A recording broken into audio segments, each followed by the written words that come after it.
नमस्कार, स्वागत है आपका एक बार फिर से हमारे खास कार्यक्रम शिक्षा मित्र में और मैं हूं आपके साथ हाजिर शुभम सोनी। आप देख रहे हैं स्वदेश 24x7 न्यूज चैनल। खबरों के साथ साथ विशेष तौर पर आपको हम इस कार्यक्रम के जरिए ऐसे स्कूल का भ्रमण कराते हैं, वहां के अनुभव, वहां का वातावरण और वहां की जो भौगोलिक स्थितियां हैं, जो वास्तविक इच्छाएं हैं, वो किस तरह से देखने को मिलती हैं और आखिरकार विद्यालय में किस तरह से प्रबंधकों द्वारा व्यवस्थाएं की गई हैं। तमाम जानकारी के लिए हमारी टीम हर दिन ग्राउंड जीरो की रिपोर्ट पर अलग अलग विद्यालयों में पहुंचती हैं, वहां के माहौल को देखते हैं, वहां के बच्चों से बातचीत करते हैं।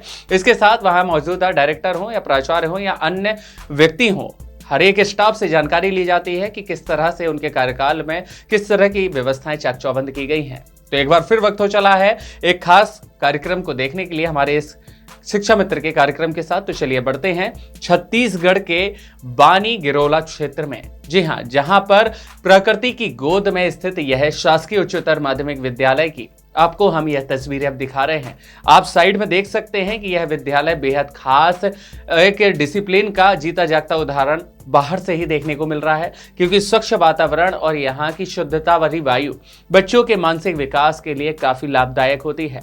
आपको यह भी बता दें कि इस विद्यालय में पढ़ने वाले बच्चों को प्रैक्टिकली ज्ञान से शिक्षित किया जाता है और इस ज्ञान से भी किसी तरह से कोई बाधा ना हो, इसके लिए आधुनिक युग की हाईटेक मशीनरी से लैब संचालित किए जाते हैं, ताकि बच्चों को वास्तविकता के साथ साथ समझाया जाए, अध्ययन कराया जाए। और यही कारण है कि इसी सरकारी स्कूल की व्यवस्था ने प्राइवेट संस्थानों को भी पीछे छोड़ दिया है। ये हम नहीं कहते हैं, बल्कि विद्यालय के हर एक उस स्टूडेंट की जुबानी है जो वहां पर शिक्षा अध्ययनरत है।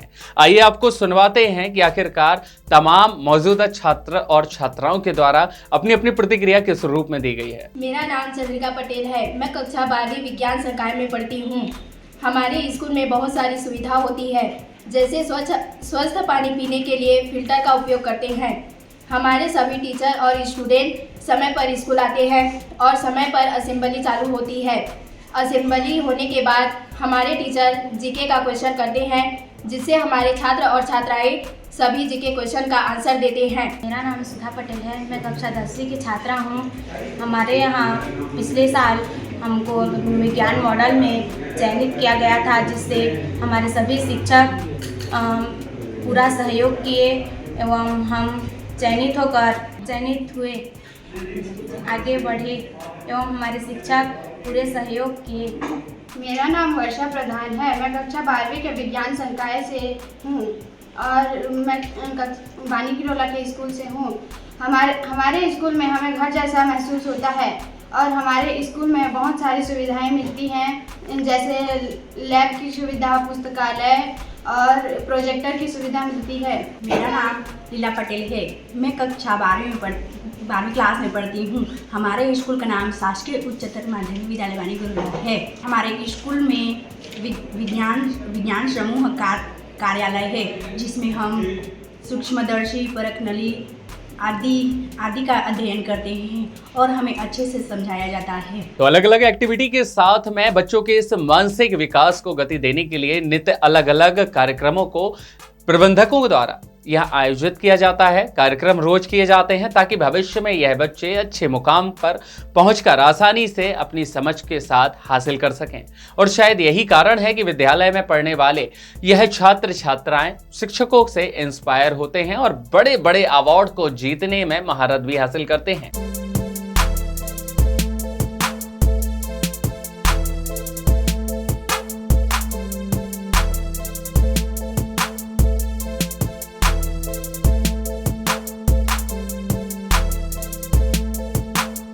तो बच्चों का अनुशासनात्मक माहौल प्रदान कराने की इस दिशा में निरंतर विद्यालय प्रबंधन लगा रहता है और शायद यही कारण भी बनता है कि शिक्षक शिक्षिकाएं और आपस में तालमेल के साथ नियमों का पालन खुद तो करते ही हैं, इसके साथ ही साथ कक्षाओं में बच्चों की उपस्थिति भी नियमों के अनुसार पालन के रूप में खासी देखी जाती है। यह वो तस्वीरें आपको सोचने को भी विवश कर सकती हैं कि आखिरकार इस सरकारी स्कूल की व्यवस्थाओं को बनाने में कितना एकाग्रचित मन लगा करके वो हर एक विद्यार्थी आत्मसमर्पण की भावना से विद्यालय पहुंचता है, जहां क्लासरूम में मौजूद शिक्षकों की हर एक बात को एकाग्रचित होकर के सुनना बेहद खास वो नजारा बनाता है, जो एक शिक्षा का वातावरण वाकई में हर एक विद्यालय में होना आवश्यक होना चाहिए। प्रतिदिन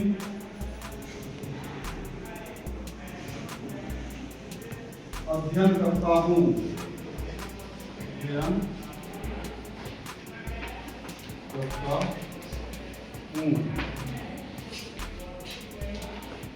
ये प्रेजेंट टेंस है। प्रेजेंट टेंस में वाक्य का अंत है टी है, ते है, ता है और ता है ना? इसको हम क्या करेंगे? ट्रांसलेट करेंगे। Translate into English. तो हमारा जो प्रेजेंट टेंस का स्ट्रक्चर क्या है मालूम है? पहले बता दिया है ना? क्या क्या होता है उसमें? Subject plus verb plus object. तो कैसे ट्रांसलेट करोगे इसको? कोई एक को ट्रांसलेट दिखाओ किस पे आता है? अच्छा वो चलो जाओ। टेस्टी फूड है ना? Rita cook tasty food. Rita स्वादिष्ट खाना बनाती है। इसी प्रकार वे क्रिकेट खेलते हैं। We are playing cricket. No वे आर नहीं होगा है ना? वे क्या है? First form, second form and third form है ना? दे बहुवचन लगता है। वे they play cricket. They play cricket. वह रोज स्कूल जाता है। जाता है कौन है? जाता है मतलब पुल्लिंग है कि स्त्रीलिंग है? पुल्लिंग है। बॉय है ना? He goes to school daily. Every day बोल सकते हो, every day. He goes to school every day. Okay. हमने वस्तु विनिमय प्रणाली के बारे में पढ़ा था, जहाँ पर वस्तुओं की अंदर मुद्रा का उद्भव होने के बाद हम बता रहे हैं मुद्रा एक ऐसी वस्तु है जिसे वस्तु विनिमय के माध्यम और मूल्य के मापक के रूप में भी कार्य करती है। वर्तमान में मुद्रा 3 प्रकार के हैं। धातु अलग अलग बहुत सारी चेन दिख रही है हमको, घास, खरगोश और घास। कौन सी चेन होगी तुम्हारे? एक नंबर की। दूसरी चेन कौन सी दिख रही है? घास, टिड्डा, मेंढक, घास। तीसरी चेन होगी। तीसरी क्या दिख रही है? घास, टिड्डा, छिपकली और घास। तीसरी चेन होगी। और एक क्या दिख रही है हमको? घास, टिड्डा, सांप, बाज। चौथी चेन होगी। इस तरह से यहाँ पे हम 4 चेन देख रहे हैं। चारों चेन मिलकर क्या बना रही है? एक खाद्य। ठीक है। अलग अलग से हमको अगर एग्जाम्पल देना है खाद्य श्रृंखला तो भी एक चेन के बारे में बता सकते हैं। न्यायपालिका। विधायिका क्या करती है? कानून का निर्माण है ना? जो भी कानून का निर्माण है वो विधायिका में होगा। और जो पिछले अध्याय में हम पढ़े थे कार्यपालिका, जिसमें हम प्रधानमंत्री, मुख्यमंत्री, उनके मंत्रिपरिषद के कार्य वगैरह पढ़े, वो सब क्या करते हैं? इन कानून का जो निर्माण हुआ है उसे स्वीकृत करके उसे लागू करवाने का काम किया जाता है। तो आपने देखा कि क्लासरूम में किस तरह से शिक्षकों के उस अध्ययन से अध्ययनरत ये छात्र छात्राएं अपने जीवन में एक बड़े सपने को साकार करने की दिशा में अपने धीरे धीरे कदम बढ़ा रहे हैं और उसमें कदम में कदम बढ़ाते हुए हौसला बढ़ाने का काम भी स्कूल के प्रबंधक से लेकर के प्राचार्य और तमाम स्टाफ सहयोग के रूप में करते हैं। और ये पहली बार का नहीं है, कई ऐसे विद्यालय आज भी जीवंत हैं, क्योंकि यहाँ पर भले ही कई वर्षों से संचालित हो रहे हों, लेकिन जैसे जैसे समय बदल रहा है वैसे वैसे व्यवस्थाएं बदली जाती हैं। नई क्लेवर के साथ बानी गिरोला के साथ शासकीय उच्चतर माध्यमिक विद्यालय में निरंतर समय के साथ साथ विद्यालय की गतिविधियों पर विशेष ध्यान दिया जाता है और बदलाव किया जाता है। आज भी तेजी से इस वक्त के साथ बदलने का यह विद्यालय अब हर एक जगह चर्चाओं का विषय केंद्र पूरे छत्तीसगढ़ में बन चुका है। सुनिए विद्यालय के प्राचार्य से लेकर के मौजूदा वहां के शिक्षक और शिक्षिकाओं का इस पूरे विषय को लेकर क्या कुछ कहना है। आखिरकार शुरुआती दौर से लेकर के किस तरह के हालात पहले देखे गए हैं और आज स्थितियां किस दिशा में आगे बढ़ती हुई नजर आ रही हैं। मेरा नाम भोग सिंह भोई है। मैं शासकीय उच्चतर माध्यमिक विद्यालय का प्राचार्य हूँ। यहाँ शुरुआती दौर पर मात्र केवल 34 बच्चे थे, लेकिन आज वर्तमान में 34 से 205 बच्चों का एक लंबा सफर रहा, जिसमें पालकों का रुझान दिन ब दिन बढ़ते ही जा रहा है। और कई एक शुरुआती दौर पर समस्या आई, जिसको हमने पूरे समिति और पूरे स्टाफ मिल करके सामना किया है और आज एक नया कलेवर के रूप में हमारा ये विद्यालय जो है सबका एक उदाहरण बनने जा रहा है। इसके लिए मैं पूरे हमारे जिले के जो अधिकारी हैं, आदरणीय जिला शिक्षा अधिकारी महोदय जी, विकास खंड के जो शिक्षा अधिकारी हैं और जितने हमारे विभाग से संबंधित अधिकारी हैं, उन सबका श्रेय जाता है कि आज ये हमारा बानी गिरोला विद्यालय उत्तरोत्तर आगे की ओर बढ़ते ही जा रहा है। यहाँ का परीक्षा परिणाम से लेकर अन्य गतिविधियों में भी अपना परचम जिला राज्य में लहरा रहे हैं। कहीं न कहीं हमारे पूरे बच्चों का एक विशेष मनोयोग है, हमारे स्टाफ का एक विशेष कहना चाहे समर्पण है, जिसके बदौलत आज हमारा विद्यालय इस मुकाम पर पहुँच पाया है। और साथ ही साथ मैं हमारे विद्यालय को सबके सामने लाने के लिए मैं विशेष रूप से पूरे शाला समिति की ओर से, विद्यालय परिवार की ओर से हृदय से धन्यवाद देता हूं स्वदेश चैनल को, जो आज हम तक स्वयं चल करके आए हैं और लोगों तक हमारी जो बातें हैं, हमारी जो जानकारियां हैं, हमारी जो उपलब्धियां हैं, उसको सबके सामने लाने का एक छोटा सा प्रयास किए हैं। इसके लिए बहुत बहुत धन्यवाद। I am Trilojan Ward, lecturer in English, Government High Secondary School, Bani Girola. I am very happy here. So I found here well-educated lecturers here, and I am just coming in Yukti to June 25, and just 3-4 months here I am, but I have 4 class studying here. I am very happy here, and thanks for our channels. I very pleasure to introduce you. मैं त्रिलोचन वाघ, government higher secondary school, बानी गिरोला, अंग्रेजी पद का lecturer हूँ और मेरा joining जो है 2 जून 2025 को अभी नवपदस्थ हूँ। इसके पूर्व मैं शासकीय कन्या उच्चतर माध्यमिक विद्यालय सराईपाली में था और आज मैं यहाँ कक्षा 9वीं से 12वीं तक इंग्लिश का अध्यापन कराता हूँ। मेरा नाम प्रकाश चंद्र पटेल है, ग्राम बानी गिरोला, थाना तहसील सराईपाली का निवासी हूँ। जो मैं यहाँ बानी गिरोला हाई स्कूल का मैं शिक्षा समिति के सदस्य हूँ और बच्चों लोग के बारे में तो मैं बहुत प्रयास करते रहता हूँ हमेशा कि बच्चे पढ़ें, ज़्यादा नंबर लाएं, ऐसे मैं हमेशा प्रयास करते रहता हूँ। हमेशा महीना 1.5 महीना में एक बार मीटिंग भी आता हूँ यहाँ और गांव में भी चर्चा करवाता हूँ कि बच्चे ना घूमें, फ़ोन के प्रयोग ज़्यादा ना करें, पढ़ाई लिखाई में ध्यान दें। ऐसे में हमेशा गांव में भी प्रयास करते रहता हूँ और स्कूल में भी आते हैं। और ये यहाँ पानी का समस्या पहले बहुत समस्या था, तो सर दोनों मिल करके पानी का भी वो मोटर लगा के अच्छा से सहयोग किए यहाँ पे। और ख़ास करके हमारे स्कूल बहुत आगे की स्थिति में जा रहा है, पीछे नहीं हो रहा है। और अभी तो फिलहाल सर मैडम के भरोसे अभी यहाँ का नाम सराईपाली ब्लॉक में थोड़ा सा पहला टाइप के आते जा रहा है आने के लिए।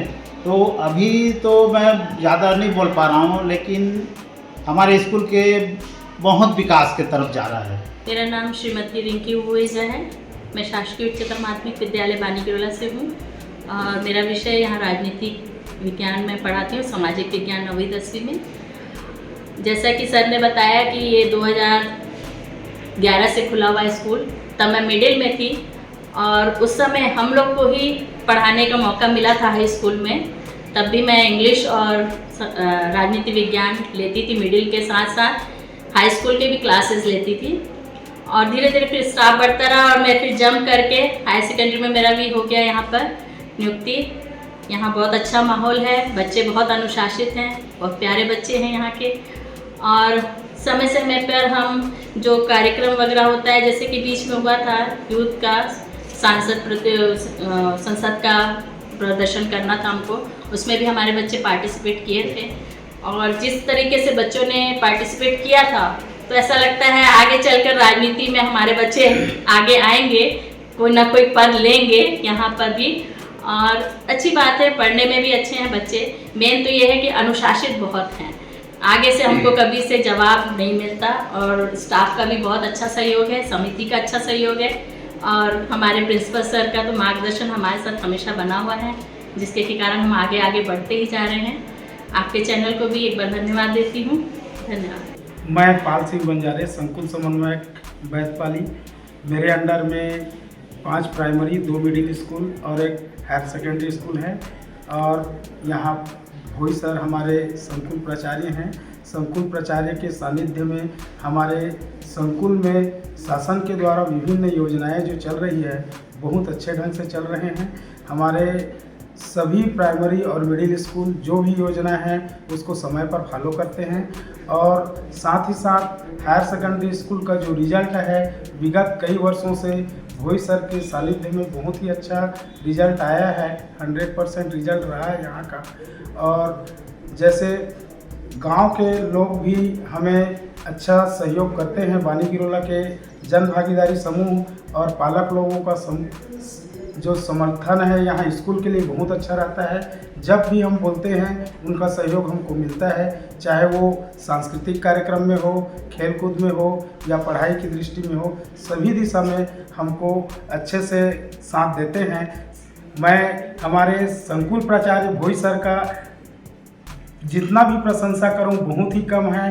वो तो हमारे बानी गिरोला हाई स्कूल के गरीब बच्चों को इतना मदद करते हैं कि समय पर यदि परीक्षा फीस ना हो तो उनकी परीक्षा फीस भी वो भरते हैं और किसी भी बच्चों को परीक्षा से वंचित नहीं होने देते, चाहे वो वार्षिक परीक्षा हो या फिर कोई भी कंपटीशन एग्जाम हो। सभी परीक्षाओं में बच्चों को भाग लेवाते हैं और बच्चे भाग लेते भी हैं। मैं श्रीमती प्रज्ञा शर्मा, शासकीय उच्चतर माध्यमिक विद्यालय बानी गिरोला में पदस्थ हूँ। यहाँ मैं विज्ञान और बायोलॉजी लेती हूँ। यहाँ 2013 से मेरी पोस्टिंग भी है। स्टार्टिंग में तो हम सिर्फ 6 टीचर्स थे, लेकिन अब संख्या बढ़ते बढ़ते लगभग 11 हो चुकी है। यहाँ साइंस सब्जेक्ट मैं लेती हूँ। साइंस में बच्चों का बहुत ज़्यादा रुझान है। 11-12 में तो बच्चे हैं ही, 9-10 के भी बच्चे बहुत ज़्यादा इंटरेस्टेड है।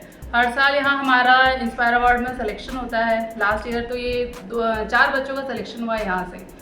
अभी हाल ही में यहाँ विज्ञान प्रदर्शनी हुई थी ब्लॉक लेवल पे, उसमें भी हमारे बच्चों का सिलेक्शन हुआ है और उनको महासमुंद जिले में प्रदर्शन करने के लिए ले जाया गया है। यहाँ सर का सहयोग, हमारे प्रिंसिपल सर का सहयोग हमेशा ही रहा है कि बच्चे विज्ञान के क्षेत्र में भी आगे बढ़ते चले जाएं। साथ में पूरे स्टाफ का सहयोग रहता है जो उनको विज्ञान में और बाकी प्रैक्टिकल्स में भी हेल्प करते हैं। इस तरह से हमारा स्कूल आगे बढ़ने में पूरा स्टाफ और सारे बच्चे सहयोग करते हैं और हमारे स्कूल को आगे बढ़ाने में, उनका नाम रोशन करने में जो चैनल का सहयोग मिल रहा है उसके लिए चैनल को बहुत बहुत धन्यवाद। मेरा नाम डॉक्टर मुकेश कुमार चौधरी है। मैं मैथ्स का लेक्चरर हूँ गवर्नमेंट हायर सेकेंडरी स्कूल बानी गिरोला में। मेरा ज्वाइनिंग 2011 से हुआ है। उस समय मिडिल स्कूल का उन्नयन हुआ जिसमें मैं ही प्रभार में था 2 साल तक। उस समय बच्चे बहुत कम थे, 34 बच्चे करीबन थे और उस समय क्या है, विषय शिक्षकों की कमी के कारण विज्ञान और गणित जैसे कठिन विषयों को बच्चे नहीं समझ पाते थे। लेकिन आज की स्थिति अलग हो गई है। सभी विषय के शिक्षक मिडिल में भी और हायर सेकेंडरी में उपलब्ध हैं, जिस कारण से बच्चे विज्ञान गणित विषयों को अच्छा से इंटरेस्ट लेकर पढ़ रहे हैं और उनका IQ लेवल भी बढ़ रहा है और बच्चे रुचि के साथ विज्ञान जैसे विषयों को पढ़ रहे हैं और अच्छे नंबरों से पास हो रहे हैं। पिछले 3 सालों से सभी विषयों में 100% रिजल्ट आया है स्कूल का और बच्चे रुचि के साथ अन्य विभिन्न कार्यक्रमों में भाग लेते हैं। 2011 में क्या है, उस समय बिल्डिंग भी नहीं बनी थी और वर्तमान में सभी प्रकार की मूलभूत सुविधाएं उपलब्ध हैं, जिससे दूर दराज के बच्चे भी यहाँ पर आकर पढ़ने के लिए इच्छुक हैं और पालक भी प्रयास कर रहे हैं कि इसी स्कूल में पढ़ें बच्चे लोग। इसलिए हमारी जनसंख्या निरंतर बढ़ती जा रही है और बच्चे इंटरेस्ट के साथ यहाँ पढ़ाई कर रहे हैं। तो आपने सुना कि विद्यालय के शिक्षकों को भी आखिर किस तरह से ऊंचाइयों तक पहुंचाने के लिए उनका भी प्रयास बच्चों के प्रति समर्पित देखने को मिलता है।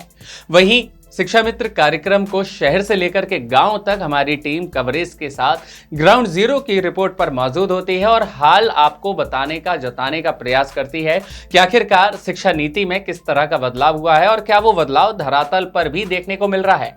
वही हाल देखने के लिए शिक्षा मित्र के हमारे खास कार्यक्रम में हमारे को एंकर या हमारे सहयोगी एंकर हुसैन पहुंचे हुए हैं। हुसैन अतर ने वहां पर जाकर के वास्तविक स्थिति को देखा, जाना परखा और मौजूदा वहां के प्राचार्य से भी कुछ खास बातचीत की है। उस बातचीत के दौरान क्या कुछ निकल कर सामने आया है, चलिए एक झलक आपको वह भी सुनवाते हैं। गवर्नमेंट हायर सेकेंडरी स्कूल बानी गिरोला, तो इसी स्कूल के प्रिंसिपल आज हमारे साथ मौजूद हैं और आइए जानते हैं कि प्रिंसिपल ने आज इस स्कूल में क्या कुछ बदलाव करे हैं, यह कब से चालू हुआ है और क्या कुछ इनका कहना है। नमस्कार सर। नमस्कार सर, आपका नाम? मेरा नाम भोग सिंह भोई, प्राचार्य शासकीय उच्चतर माध्यमिक विद्यालय बानी गिरोला। सर, मैं आपसे पहला सवाल तो मेरा आपसे ये है, मैं आपसे ये जानना चाहता हूँ कि स्कूल कब चालू हुआ था? ये जून 2011 में चालू हुआ है और शुरुआती दौर पर यहाँ पर बहुत सारी समस्याएं थी। मात्र 3 शिक्षक थे और केवल 34 बच्चों को लेकर हम हाई स्कूल का उद्घाटन किए थे, लेकिन आज निरंतर हमारा विद्यालय आगे की ओर बढ़ता हुआ लगभग 200 प्लस बच्चे हैं आज की स्थिति में और यहाँ पर कला संकाय, विज्ञान संकाय, सभी संकाय के बच्चे हैं और बहुत ही अच्छी पढ़ाई हो रही है हमारे विद्यालय में। और इसका एक प्रमाण तो ये भी दिखाता है कि यहाँ पर प्राइवेट स्कूल के विद्यार्थी अपना विद्या अध्ययन के लिए हमारे यहाँ आकर के भर्ती हो रहे हैं। जरूर कहीं न कहीं हमारे इस विद्यालय का एक आकर्षण है, जिसके कारण प्राइवेट स्कूलों को छोड़ करके आज हमारे विद्यालय में प्रवेश ले रहे हैं। सर, जैसा आपने बात करा था कि पहले इस स्कूल में बहुत सी कठिनाई आ रही थी, बहुत आपको तकलीफ़ें हुई चलाने में, तो मेरे को एक छोटे से कुछ कम शब्दों में ही कह सकते हैं, तो क्या आप मुझे बता सकते हैं कि वो तकलीफ़ें क्या थी आपके साथ जो आपको चलाने में बहुत तकलीफ़ें आ रही हैं? जी, पहला समस्या तो एक स्टाफ का था, शिक्षक स्टाफ का, दूसरी चीज बिल्डिंग का, और तीसरे क्रम में देखें तो यहाँ के जो विद्यार्थी हैं शुरुआती दौर पर यहाँ पढ़ाई का रुझान बहुत ही कम था, जिसके लिए हमने पूरे समिति की ओर से पंचायत के सहयोग से डोर टू डोर जा कर के पालकों को समझाया, सर्वे किया कि कौन बच्चे ऐसे ड्रॉप आउट बच्चे हैं और उन सभी बच्चों को हमने मोटिवेट करते हुए पुनः स्कूल तक दाखिला दिलाया, जिससे आज हमारी जो दर्ज संख्या है क्रमशः बढ़ती ही जा रही है। और इसी क्रम में आज हम देखें तो हमारा जो विद्यालय है शुरुआती दौर पर आप जो इस विद्यालय को देख रहे हैं हरा भरा, यहाँ एक पेड़ भी नहीं हो रहा था। पथरीला ज़मीन है, पथरीला ज़मीन होने के कारण मैंने कई पीटीएम में पालकों से बात किया, हमारे समिति से बात किया, हमारे जितने भी शिक्षक स्टाफ हैं उनके सहयोग से एक प्रयास किया। सबसे पहले हमने गड्ढा करवा करके उसमें बाहर से काली मिट्टी ला करके पटवाया, जिसके बतौर आज हमारा पूरा विद्यालय हरा भरा दिख रहा है। और साथ ही साथ शिक्षकों की जो कमी थी उसमें भी धीरे धीरे वृद्धि होते हुए आज हमारे विद्यालय में 11 शिक्षक हैं। और हम विशेष धन्यवाद देना चाहेंगे हमारे शाला विकास प्रबंधन समिति को, जो अपनी ओर से 2 शिक्षक वैकल्पिक शिक्षक व्यवस्था किए हैं रसायन के लिए, और इसके पूर्व अंग्रेजी के लिए भी किया गया था, जिसके माध्यम से आज बहुत ही बेहतरीन पढ़ाई हो रही है। कोई भी विषय, कोई भी क्लास खाली नहीं जाता। और उसी का एक नतीजा है कि विगत 6 वर्षों से हमारे इस विद्यालय का जो परीक्षा परिणाम है 100% आ रहा है। सर, जैसे कि आप बता रहे थे कि पहले टीचर्स भी कम थे, बच्चे भी कम थे, तो पहले टीचर्स की संख्या कितनी थी और अभी कितनी है?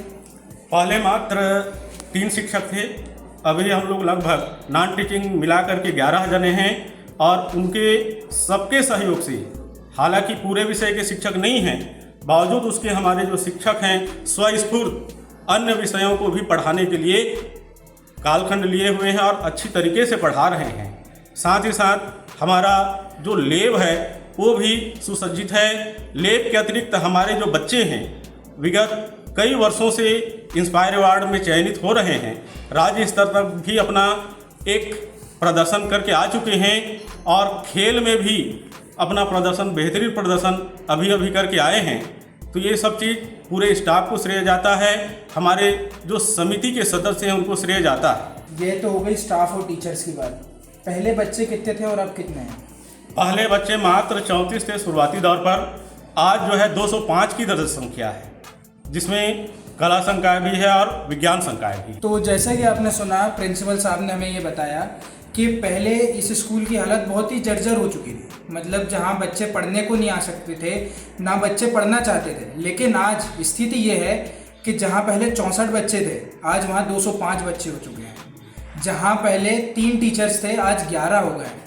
भले ही वो नॉन टीचिंग स्टाफ को मिला के हैं, लेकिन फिर भी 3 से 11 तक का सफ़र प्रिंसिपल साहब ने पूरा किया है। और साथ ही साथ उन्होंने बताया कि यहाँ पे बिल्कुल जंजर ज़मीन थी, कुछ नहीं था, काले पत्थर पड़े हुए थे, और इन्होंने वो सब चीज़ हटा के आज इसको एक हरा भरा मैदान बना दिया है, जिसमें बच्चे खेल के साथ ही साथ यहाँ प्रैक्टिस करके स्टेट और नेशनल में भी मेडल्स ला रहे हैं।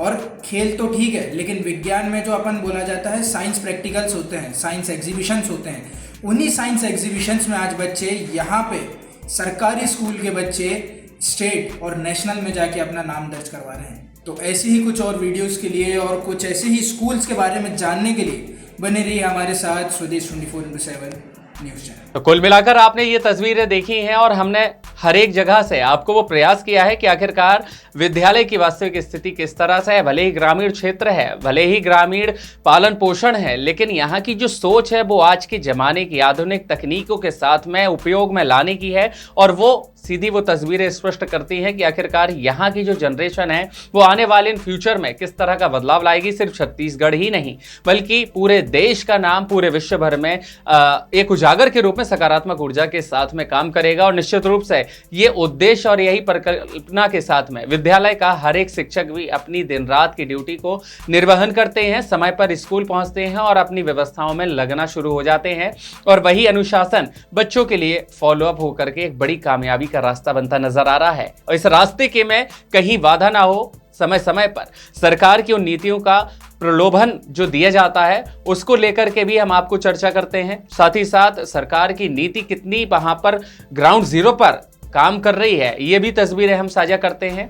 तो हमारा सिर्फ मकसद है बच्चों के विकास को लेकर के सरकार की जो नीतियां हैं वो क्या वाकई में पहुंच रही हैं, और अगर होती हैं तो हम आपको वही दिखाते हैं जो स्थितियां हमें देखने को मिलती है। फिलहाल शिक्षा मित्र के इस खास कार्यक्रम के लिए बस इतना ही। लगातार इस तरह के प्रोग्राम के साथ हमारी देश दुनिया से जुड़ी हुई खबरों को देखने के लिए बने रहे हमारे साथ। अगर आपको कार्यक्रम अच्छा लगा है तो शेयर करना ना भूलें, सब्सक्राइब करना ना भूलें और लाइक और कमेंट बिल्कुल जरूर करें, ताकि आपके भी क्षेत्र में हमारी टीम एक बार पहुंचे और हाल जाने कि आखिरकार शिक्षा व्यवस्था किस तरह से आपके क्षेत्र में लगातार जारी है। अगर आप भी चाहते हैं अपने विद्यालय का संपर्क कराना या वहां की स्थितियों को दिखाना तो हमें एक बार कॉन्टैक्ट कमेंट पर जरूर दें।